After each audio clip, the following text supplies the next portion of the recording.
ये कथा उसी महावीर की है जो वीर के संग धर्मिष्ठ भी था। ये कथा उसी मित्र की है जो कृष्ण के जैसा मित्र भी था। ये कथा उसी व्रतपाली की है जिसके व्रत का तेज प्रखर था। ये कथा उसी कर्ण की है जो कर्ण अतुल धनुर्धर था। कर्ण की कथा आरंभ हुई जब गंगा तीर विचित्र हुआ, जब सुत के भार से ज्यादा भारी माता का स्वचरित्र हुआ। पर कुंती की भी भूल नहीं, वह तो राजा की राजकुमारी थी। सुत को देखा बहते बहते माँ की कैसी यह लाचारी थी। पर कहते हैं विधाता जब विपदाओं से मिलवाते हैं तो एक उपहार भी प्रेम से संग उसके भिजवाते हैं। कर्ण की पालनहार वो करुणामयी माँ राधा है। कौनते कर्ण पर उसका अधिकार कुंती माँ से ज्यादा है। हाँ, राधा का सुत है वह और जग राधे उसे बुलाता है। दानवीर की याद रखो तो नाम कर्ण का सबसे पहले आता है। अमोघ दानी ही नहीं अप्रतिम वीरता भी उसका चरित्र था। परशुराम का शिष्य कर्ण सच्चा और पवित्र था। पर हाय, महाभारत के काल में जाति प्रथा अटल थी। सूतों के लिए साफ थी पर राजाओं का संबल थी।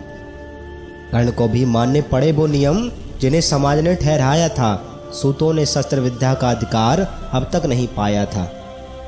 पर कर्ण त्याग न सका सूरता की अभिलाषा को। पहुंचा वो महेंद्रगिरी जानने वीरता की परिभाषा को। परशुराम बड़े समय से व्रत थे एक पाल रहे। अपने ज्ञान का वरदान केवल ब्राह्मण कर में डाल रहे। परशुराम से ज्ञान प्राप्ति हेतु कर्ण ने विप्र रूप अपनाया था। अगले 12 वर्ष उसने परशुराम का संचित निखिल ज्ञान पाया था। जो कार्य किया बिना सत्य के बल से व्यर्थ क्रिया है। जो प्राप्त किया झूठ को ढाल बना के सब मिथ्या है। सो परशुराम का श्राप भयानक सूर्यपुत्र के सर चढ़ा।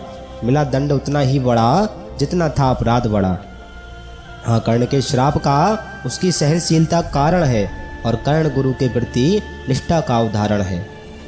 वो विषकीट कर्ण को कुछ सीख सिखाने आया था। वो कर्ण के उस झूठ पर अपना क्रोध जताने आया था। परशुराम की आंख लगी, कर्ण ध्यान में मग्न था। सहसा कुछ चोट हुई क्योंकि कीट आसन में संलग्न था।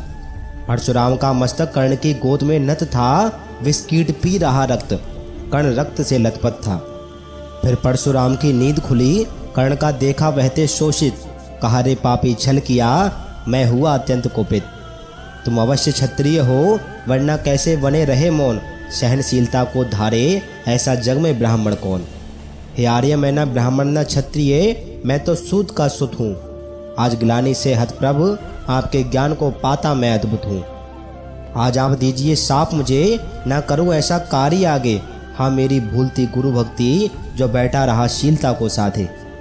परशुराम बोले, रे पुत्र, तुम तपोनिष्ठ व्रतधारी हो। देता हूँ श्राप तुझे, तेरा ये ज्ञान तुझ पर भारी हो। अब जाओ हे वत्स, तुम अर्जुन के प्रति द्वंद्वी वीर। तुम कवच और कुंडलधारी, व्यर्थ होंगे उसके सारे तीर। कर्ण ने श्राप को सर पर संभाला और गुरु के चरणों को छूकर चला गया वो दूर वहां से। परशुराम का श्राप भयानक पाकर